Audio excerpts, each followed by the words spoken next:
بسم الله الرحمن الرحيم. السلام عليكم ورحمة الله وبركاته. الحمد لله حمدا كثيرا طيبا مباركا فيه كما يحب ربنا تبارك وتعالى ويرضاه. وأشهد أن لا إله إلا الله وحده لا شريك له، وأشهد أن محمدا عبده ورسوله لا نبي بعده. اللهم صل وسلم على محمد وعلى آله وأصحابه ومن اهتدى بهديه إلى يوم الدين. يا أيها الذين آمنوا اتقوا الله حق تقاته ولا تموتن إلا وأنتم مسلمون. Kaum muslimin wal muslimat rahimakumullah. Kaum muslimin rahimakumullah. Kajian akidah malam ini masih melanjutkan pembahasan tentang undang-undang dakwah ahli sunnah wal jamaah. Malam ini insyaallah kita memasuki pembahasan yang ke-11. Penulis Syekh Abdullah bin Abdul Hamid Al-Athari berkata, hafizahullah ta'ala, at-tamyiz bainal ghayati wal wasilah. Famathalan ad-da'watu maqsadun, lakin al-harakata wal jama'ata wal markaza wa ghayraha hiya minal wasail. Artinya wajib membedakan antara tujuan dan sarana. Tujuan dakwah, kemudian sarana dakwah. Ini dua hal yang berbeda, jadi jangan disatukan. Berbeda, jadi jangan disamakan. Apa perbedaannya? Tujuan dakwah itu tauqifi. Artinya tidak bisa diijtihadkan. Tetapi sarana dakwah, cara berdakwah itu ijtihadi. Nanti kita lebih tajamkan lagi. Di sini beliau mengatakan, famathalan ad-da'watu maqsad. Contohnya, dakwah ini adalah tujuan. Akan tetapi al-harakah, yaitu organisasi, wal jamaah atau jamaah, wal markaz dan center, wa ghairaha dan yang semisalnya adalah termasuk wasilah, termasuk sarana. Jadi dakwah ini adalah tujuan. Tapi media saya dalam berdakwah, sarana saya dalam berdakwah, ini dinamakan dengan wasilah. Di lapangan sangat panjang sebetulnya diskusi tentang wasilah dakwah, tentang sarana dakwah. Apakah sarana dakwah itu bisa diijtihadkan sehingga sarana dakwah itu terus diperbaharui dari waktu ke waktu? Atau sarana dakwah tidak bisa diijtihadkan, sehingga bagaimana Nabi berdakwah, begitulah kita berdakwah. Tidak ada yang perlu diperbaharui, tidak ada yang bisa dikembangkan, karena sesuatu yang bisa diperbaharui, yang bisa dikembangkan adalah ijtihad. Dan di lapangan kita melihat beberapa golongan, antara golongan yang sangat longgar, yang kedua golongan yang sangat sempit, dan yang ketiga adalah golongan yang menengah. Dan Anda tahu kebenaran itu selalu jalan tengah. Kita mulai dari golongan yang paling longgar.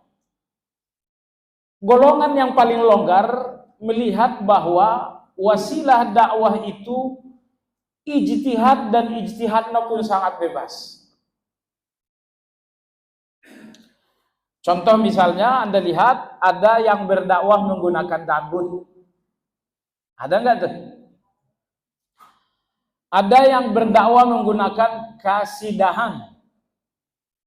Dulu di zaman kita kecil, tahun 80-an tuh ada kasidahan. Mereka berdakwah betul, tapi media yang mereka gunakan, sarana yang mereka gunakan, cara yang mereka gunakan adalah cara yang kebablasan. Kebablasan dalam arti kata, mereka menggunakan satu cara yang secara syar'i cara itu sendiri tidak boleh.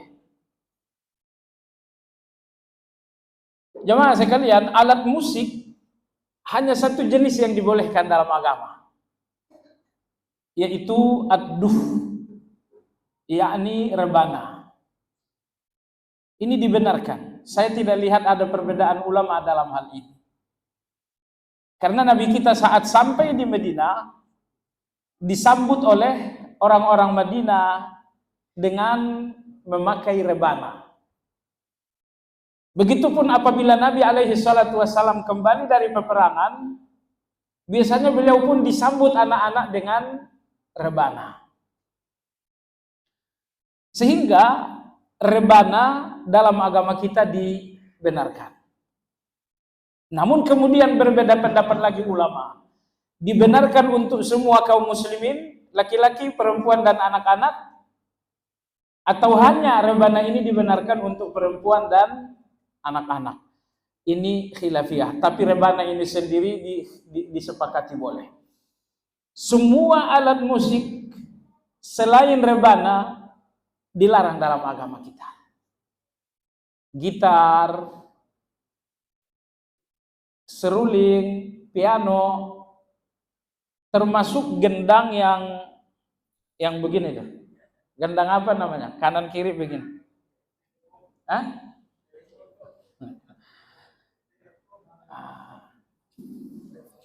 Ulama-ulama kita menegaskan begini, kenapa musik dalam agama kita dilarang? Karena dia termasuk malahi. Apa itu malahi? Melalaikan.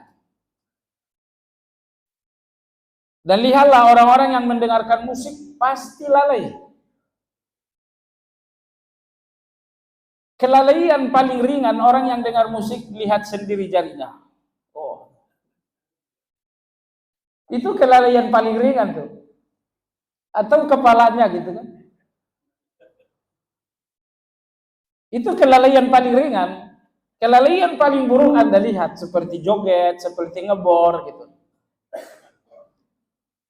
Seperti jaipongan misalnya. Jadi tidak ada alat musik melainkan 100% mengandung kelalaian. Tinggal orang yang masih waras kelalaiannya sedikit, cuman pakai jari saja begini. Itu kelalaian paling rendah. Anda bayangkan kalau model Anda di usia Anda berjenggot tahu-tahu begini. Masih cocok nggak? Tapi saya dapat kiriman media mengejutkan juga. Ada seorang akhwat bergamis, bercadar, tapi Masya Allah joget dangdut luar biasa. Ini pasti tentu akhwat yang belum ngaji. Kalau ngaji juga baru 2 hari. Kita maafkan saja, belum ngerti. Jadi maksud saya jemaah sekalian, ada golongan yang sangat longgar memahami sarana. Mereka mengatakan, sarana dakwah semuanya halal. Kita bilang tidak. Sarana dakwah dihalalkan kalau sarananya sendiri dihalalkan secara syar'i. Kalau sarana yang digunakan secara syar'i sudah tidak halal, berarti itu bukan lagi sarana dakwah. Sudah? Baik. Muncul pembahasan yang kedua, bagaimana dengan nasyid dakwah? Ingat dakwahnya nggak jadi soal, nasyidnya ini yang jadi masalah. Apakah nasyid boleh atau tidak? Sebagian sebagian nasyid saya lihat menggunakan musik mulut atau yang dinamakan dengan akapela. Hukum akapela sesuai dengan yang dicontohkan. Kalau akapela ini mencontohkan piano, maka hukumnya adalah hukum piano. Kalau akapela ini mencontohkan seruling, berarti akapela tersebut hukumnya seruling. Tapi kalau akapela itu hanya mencontohkan rebana, berarti akapela tersebut hukumnya dibenarkan. Jadi hukum akapela tergantung apa yang dicontohkan dengan akapela itu. Baik, sekarang apa hukum nasyid dalam Islam? Saya lihat Imam Al-Qurtubi, salah satu ulama yang tetap mengharamkan. Beliau menafsirkan ayat dalam surat Luqman itu, wa minan nasi may yashtari lahwal hadis liyudilla an sabilillah. Sebagian orang ada yang mengeluarkan uang yang banyak untuk menikmati lahwal hadis. Yang dimaksud dengan lahwal hadis adalah pembicaraan sia-sia. Karena orang-orang kalangan sahabat menafsirkan lahwal hadis, pembicaraan sia-sia, yang dimaksud di sini dengan musik. Nah, bagaimana dengan nasyid? Nah, Imam Al-Qurtubi termasuk ulama yang mengatakan nasyid yang sifatnya adalah at-tarannum. Yang dimaksud tarannum adalah melirikkan suara, melagukan suara, melenggak-lenggokkan suara. Itu namanya nasyid. Beliau mengatakan melenggak-lenggokkan suara, walaupun tidak ada alat musik dan lain-lain, sekedar suara dilenggak-lenggokkan, beliau hadza minal ma'azif. Ini bagian dari musik. Jadi beliau di posisi mengharamkan nasyid itu atau tarannum. Tapi wallahu taala alam, pendapat ini tidak terlalu kuat. Dan kita nggak mungkin melemahkan pendapat dengan pendapat, tapi melemahkan pendapat hanya dengan dua hal, dengan dalil atau dengan kaidah.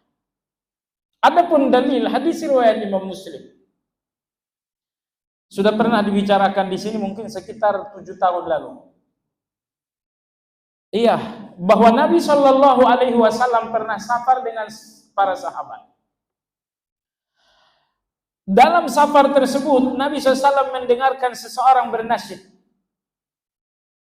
seseorang bersyair, tapi dengan lirik atau dengan suara yang dilirikkan. Kata Nabi Shallallahu Alaihi Wasallam, suara siapa ini? Sahabat mengatakan, ya Rasulullah, ini suaranya Aqra' bin Habis. Kata Nabi Shallallahu Alaihi Wasallam, suruh suaranya ditinggikan. Suruh agar beliau meninggikan suara. Hadis ini sahih riwayat Imam Muslim dan lain-lain. Dalam hadis ini Anda lihat Nabi tidak cuma membenarkan, tapi beliau justru memberikan dorongan, tinggikan suaranya. Nah, mengacu kepada hadis inilah, maka nasyid hukumnya dibenarkan. Dalil yang kedua adalah hadis Abu Ayyub Hassan bin Sabit radhiyallahu anhu. Hassan bin Sabit radhiyallahu anhu di zaman Umar, beliau pernah bernasyid di masjid. Umar radhiyallahu anhu melarang. Beliau mengatakan jangan bernasyid di masjid. Beliau mengatakan, wahai Umar, aku telah bernasyid di depan orang yang lebih baik dari kamu tanpa melanggar, tanpa dilarang. Maksud beliau siapa? Rasulullah Shallallahu Alaihi Wasallam. Maka hadis Hassan bin Sabit ini pun dalil yang kedua bahwa nasyid hukumnya boleh. Dalam kitab Majmu' Syarah Muhadzab ditulis oleh Imam Nawawi, beliau bahkan mengatakan, ini terkait dengan hadis Aqra' bin Habis tadi. Beliau mengatakan, dalam buku itu beliau menulis kalau nggak salah sekitar 30 sunnah-sunnah dalam safar. Salah satunya, orang yang bersafar disunnahkan untuk bernasyid. Disunnahkan untuk bernasyid. Jadi nggak sekedar boleh, tapi disunnahkan. Kenapa demikian? Jawabannya adalah karena orang yang sedang bersafar letih. Dan adanya nasyid ini meringankan keletihan tersebut. Sebagian ulama mengatakan dibenarkannya nasyid bagi orang yang musafir karena itu pun meringankan binatang kendaraan. Jadi rupanya binatang kendaraan ini merasa sedikit lega kalau Anda bernasyid. Sehingga sebagian ulama menyebutkan itu illat hukumnya. Baik jamaah sekalian, ala kulli hal, berdasarkan dua hadis tadi, saya sudah sampaikan juga fatwa Imam Nawawi, berarti nasyid itu hukumnya boleh. Tapi tentu tanpa ada bantuan alat musik. Kalau ada alat musik tentu musiknya haram. Tapi sekedar nasyid. Syekh Shalih Fauzan, hafizahullah ta'ala, beliau punya kitab Al-Fatawa, kumpulan fatwa-fatwa beliau. Beliau ditanya tentang nasyid. Beliau mengatakan nasyid itu boleh bagaikan garam. Boleh bagaikan garam. Artinya garam kalau kebanyakan keasinan. Nah begitu juga dengan nasyid. Nasyid itu boleh tapi jangan berlebihan, nanti keasinan. Jadi secukupnya saja. Baik. Jadi muncullah istilah nasyid Islam. Artinya ada orang-orang yang berdakwah, medianya adalah nasyid. Boleh atau tidak? Nah, munculnya istilah nasyid Islami inilah yang menggelorak, yang membangkitkan perdebatan ilmiah apakah sarana dakwah itu sebenarnya ijtihadiyah atau tidak. Nah, baik, itu tadi kelompok yang sangat longgar. Mereka mengatakan semua sarana dakwah dibenarkan, termasuk dangdut, termasuk kasidahan, termasuk ibu-ibu juga gitu kan. Ibu-ibu bernyanyi kasidahan, indung-indung. Anda masih ingat indung-indung? Ya cukup diingat saja, nggak usah diulang-ulang. Baik, pendapat yang kedua, ini pendapat yang sangat sempit sekali. Pendapat yang kedua ini antara lain dimotori oleh Syekh Abdus Salam Barjas. Beliau mengatakan dakwah ini ibadah. Asas ibadah itu adalah ittiba, mengikuti Nabi sallallahu alaihi wasallam. Maka berdakwah berarti beribadah, berarti harus ikut cara Nabi. Artinya cara berdakwah, sarana dakwah Anda nggak boleh berijtihad. Anda hanya boleh berdakwah sesuai dengan dakwah Nabi SAW. Sehingga kalau Anda tanyakan kepada golongan ini, bolehkah saya berdakwah dengan nasyid? Tentu mereka bilang nggak boleh. Karena Nabi SAW berdakwah dengan cara A, B, dan C, dan nasyid bukan cara beliau. Ini golongan kedua sangat sempit. Mereka mengatakan dakwah itu hanya disampaikan dengan cara Nabi dan tidak ada ijtihad dalam cara-cara berdakwah. Ini golongan yang kedua. Golongan yang ketiga inilah insya Allah yang menengah. Nah, saya lihat Syekh Utsaimin ada di sini, Syekh bin Baz ada di sini, Syekh Albani ada di sini, Syekh Shalih Fauzan ada di sini. Dan tadi sore saya bahkan agak banyak membaca tulisan Syekh Nasir Al-Aqal dalam Syarah Aqidah Tahawiyah tentang hal ini. Mereka mengatakan harus dibedakan antara manhaj dakwah dengan sarana dakwah. Manhaj dakwah artinya adalah kaidah dakwah. Adapun sarana dakwah itu media. Ulama-ulama yang tadi nama-namanya saya sebut mengatakan manhaj dakwah yang artinya kaidah dakwah ini tidak bisa diijtihadkan. Manhaj dakwah 100% harus ikut cara Nabi dan cara Al-Quran. Nah, manhaj dakwah dalam Al-Quran antara lain Allah berfirman, "Ud'u ila sabili rabbika bil hikmah wal mau'izatil hasanah wajadilhum billati hiya ahsan." Nah, ini manhaj dakwah. Berdakwalah dengan cara hikmah, atau berdakwalah dengan mau'izah, atau berdakwalah dengan jidal, dengan cara berdebat. Ini termasuk manhaj dakwah. Manhaj dakwah artinya kaedah dakwah. Kaedah dakwah itu tidak bisa dirubah-rubah, tidak boleh diijtihadkan. Kaedah dakwah. Adapun alat dakwah, media dakwah, ini berkembang dari masa ke masa.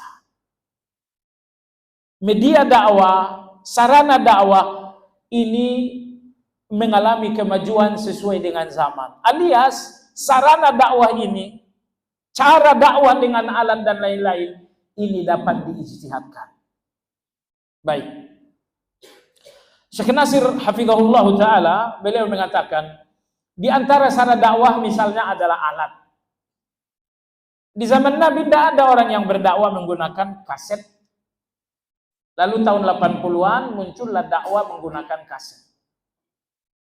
Sering berjalannya waktu muncullah dakwah menggunakan media yang jumlahnya sangat banyak. Menggunakan internet, menggunakan podcast dan lain-lain. Ini semua adalah sarana dakwah. Enggak mungkin ini diharap di zaman Nabi enggak ada. Mana ada di zaman Nabi podcast? Enggak ada di zaman Nabi kita rekaman. Tapi ini adalah sarana yang ijtihad. Artinya yang berkembang dari zaman ke zaman. Ini bukan kaedah dakwah atau manhaj dakwah, tapi ini adalah sarana dakwah. Selanjutnya Syekh Nasir menyebutkan contoh termasuk organisasi-organisasi dakwah. Ini pun sarana. Misalnya, saya buat organisasi dakwah.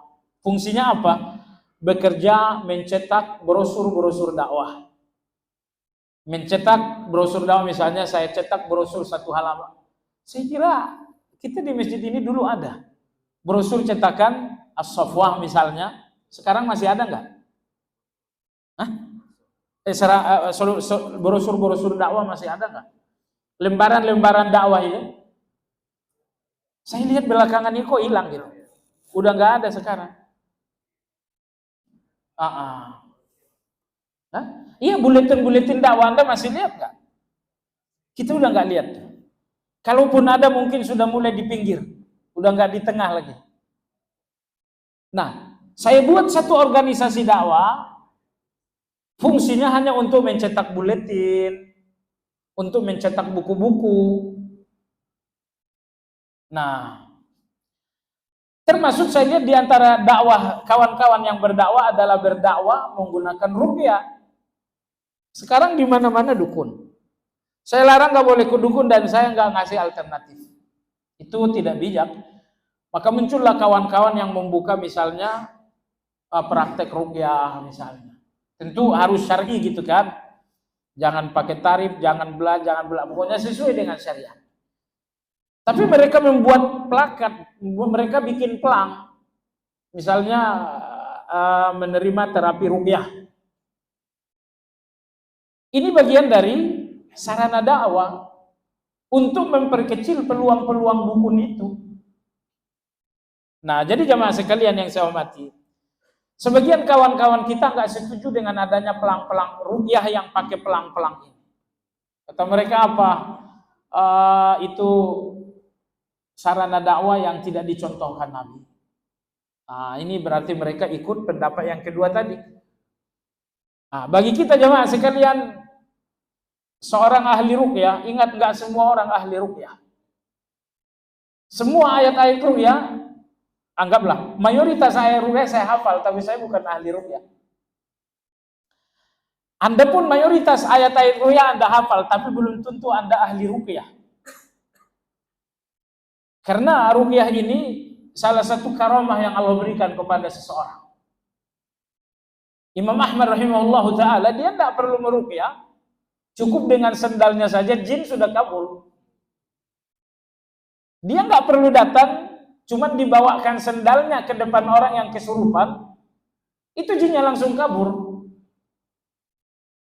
Baik jamaah sekalian yang saya hormati, jadi kita semua insya Allah hafal ayat-ayat ruqyah, tapi kita bukan orang yang menonjol dalam ruqyah tersebut. Sementara dukun-dukun ini harus dipersempit ruangannya. Lalu muncullah kawan-kawan kita yang membuat pelang ruqyah. Bahkan mereka juga punya organisasi di tingkat nasional. Ya, organisasi atau perkumpulan ahli ruqyah Indonesia. Saya pernah lihat di Facebook paguyuban mereka. Itu bagian dari wasilah dakwah, sarana berdakwah. Pertanyaannya, apakah ini wasilah yang dibenarkan atau tidak? Insyaallah dibenarkan. Baik jamaah sekalian, inilah mengenai wasilah dakwah. Jadi wasilah dakwah ada 3 macam. Wasilah yang memang telah diharamkan oleh syariat, maka itu tidak boleh lagi menjadi wasilah dakwah. Yang kedua adalah wasilah yang oleh syariat tidak dilarang. Wasilah yang oleh syariat dibenarkan, tapi menggunakannya untuk dakwah belum terjadi di zaman Nabi. Nah, di sini nomor 2 ini beda pendapat antara yang membolehkan dan tidak. Pendapat yang lebih kuat, kita mengikuti ulama-ulama tadi, bahwa semua sarana dakwah yang tidak bertolak belakang dengan dalil, hukumnya boleh. Membuat organisasi, termasuk membuat pelang-pelang ruqyah dan yang semisalnya, ini semuanya insyaallah dibenarkan. Dan mereka yang mengatakan bahwa dakwah ini adalah ibadah, asas ibadah adalah ittiba, maka bagaimana cara Nabi berdakwah harus kita ikuti dan tidak boleh melakukan pembaruan cara. Pendapat ini tidak benar. Anda lihat misalnya di zaman Abu Bakar radhiyallahu anhu, dakwah itu nyaris seperti Nabi sallallahu alaihi wasallam. Tapi ini contoh dari Syekh Nasir, begitu kita masuk di zaman Umar radhiyallahu anhu, kita mulai melihat bagaimana beliau melakukan pengembangan cara berdakwah. Pengembangan cara dakwah pertama di zaman Umar, beliau membentuk hizbah. Apa itu hizbah? Hizbah itu semacam polisi khusus nahi mungkar. Kalau sekarang ada bariskim macam-macam gitu kan, ada polisi lalu lintas misalnya. Dan di zaman Umar radhiyallahu anhu beliau membentuk hizbah. Anggaplah bahasa sederhananya adalah polisi atau satu kekuatan yang tugas khususnya adalah nahi mungkar. Di zaman Nabi kita tidak ada hizbah ini. Betul, di zaman Nabi kita ada nahi mungkar, tapi membentuk satu hizbah di zaman Nabi kita tidak ada di zaman Umar radhiyallahu taala anhu. Baik. Begitu kita sampai di akhir para sahabat, muncullah Ibnu Abbas radhiyallahu taala anhu yang mulai mengembangkan salah satu cara dakwah, yaitu berdebat. Bagaimana dia berdebat dengan orang-orang Khawarij di satu kawasan yang bernama Harura. Nabi kita sallallahu alaihi wasallam berdebat, tapi itu dalam ranah yang sangat sempit. Dan agama tadi, ayat yang kita bacakan menyuruh menggunakan debat dalam berdakwah. Tapi Ibnu Abbas radhiyallahu anhu mulai memperluas berdakwah dengan debat. Baik. Kita masuk ke generasi tabi'in. Generasi tabi'in mulai meluaskan lagi sarana dakwah. Maka mulailah di zaman tabi'in ini orang-orang mulai mencatat buku. Mereka memulai tasnif. Yang pertama kali dalam hal ini adalah Umar bin Abdul Aziz. Sehingga di kalangan ulama tidak ada khilafiyah bahwa pembaharu Islam abad pertama adalah Umar bin Abdul Aziz. Apa pembaruan yang beliau lakukan? Pembaruan yang beliau lakukan radhiyallahu taala anhu, beliau orang pertama melakukan kodifikasi hadis. Mengumpulkan hadis-hadis Nabi belum ada di zaman beliau. Sebelum zaman beliau. Di zaman sahabat ada yang menulis, tapi dikumpulkan belum. Maka di zaman Umar bin Abdul Aziz, sewaktu beliau menjabat sebagai khalifah, beliau mulai melakukan kodifikasi hadis. Dan ini nggak ada sebelumnya. Dan ini termasuk sarana dakwah tentunya. Baik. Kita masuk di generasi tabi'in. Pembaharu di zaman tabi'in adalah Imam Syafi'i rahimahullah ta'ala. Makanya Imam Nawawi, beliau adalah imam. Di Muqaddimah Majmu' Syarah Muhadzab, beliau bertanya dan menjawab sendiri. Kenapa saya mengikuti mazhab Syafi'i? Beliau punya guru Imam Malik, ada Imam Abu Hanifah, tapi saya mantap dengan Imam Syafi'i. Beliau mengatakan, karena sosok Imam Syafi'i yang disepakati sebagai pembaharu di abad yang kedua. Kalau abad pertama Umar bin Abdul Aziz, pembaharu di abad kedua adalah Imam Syafi'i. Disepakati, kata Imam Nawawi, disepakati. Kesepakatan ini kembali kepada sabda Nabi sallam, la ya'tiyanna rajulun min Quraisy yamla'ul arda ilmah. Akan datang seorang laki-laki suku Quraisy yang akan memenuhi bumi dengan ilmunya. Kata Imam Nawawi, yang dimaksud dengan hadis ini adalah Imam Syafi'i rahimahullah. Karena satu-satunya suku Quraisy dengan ilmu tertinggi Imam Syafi'i rahimahullah. Baik. Di zaman Imam Syafi'i berguru kepada Imam Malik, usia beliau tentu belasan tahun. Ada seorang laki-laki datang bertanya kepada Imam Malik. Wahai Imam Malik, saya semalam bersumpah. Dalam sumpah kepada istri saya katakan, wahai istriku, kalau ada yang lebih manis dari kamu, berarti jatuh talakmu talak satu.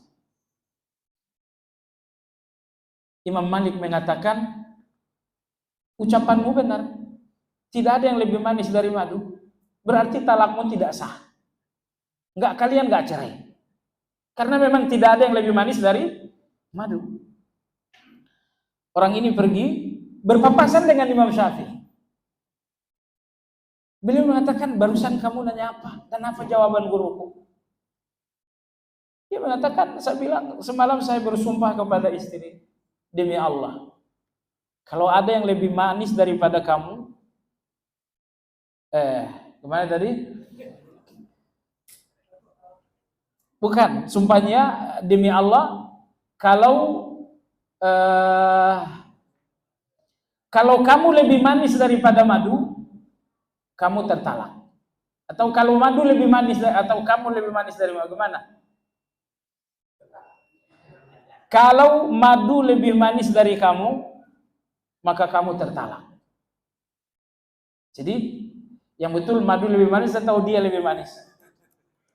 Jadi intinya Imam Malik rahimahullah ta'ala mengatakan madu lebih manis dari istri, berarti talakmu tidak sah. Imam Syafi'i mengatakan jawaban guruku salah. Manusia lebih manis daripada madu. Akhirnya bertemu dengan Imam Malik. Wahai guruku, jawabanmu salah, manusia lebih manis daripada madu. Mana dalilnya? Imam Syafi'i mengatakan laqad khalaqnal insana fi ahsani taqwim. Akhirnya Imam Malik mengatakan iya, jawabanmu benar, jawabanku salah.